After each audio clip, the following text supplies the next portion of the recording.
తర్వాత ఇంకా చాలా పెద్ద అట్రాక్షన్ ఏంటంటే కింగ్ మన నాగార్జున గారు దీంట్లో యాంటీ క్యారెక్టర్ విలన్గా చేస్తున్నారు.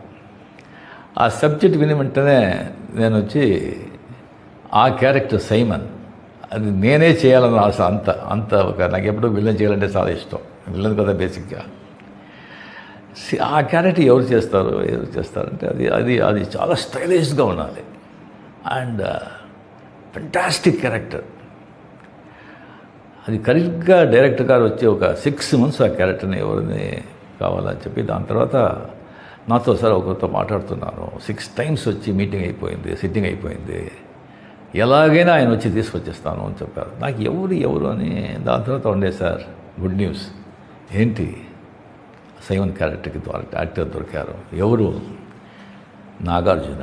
నాకు షాక్. నాగార్జున గారు మన కింగ్ నాగార్జున ఒప్పుకున్నారా? అవును సార్.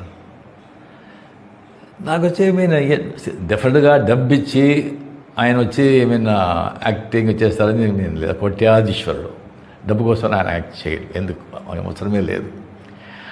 ఆయనకే అనిపిస్తుంటుంది.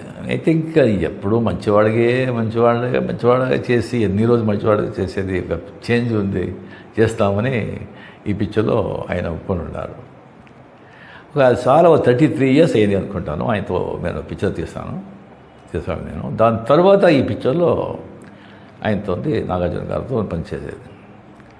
అప్పుడు ఎలా చూశాను దానికంటే ఇంకా యంగ్గా ఉన్నారు. నాదంతా వెంట్రుకలంతా ఊడిపోయింది. అంత యంగ్గా స్కిన్ టోను, ఫిజిక్స్. నాకు ఆశ్చర్యమైంది. ఏం సార్ ఇది, ఏం రహస్యం, ఏంటి ఇలాగ ఉన్నారు చెప్పండి సార్.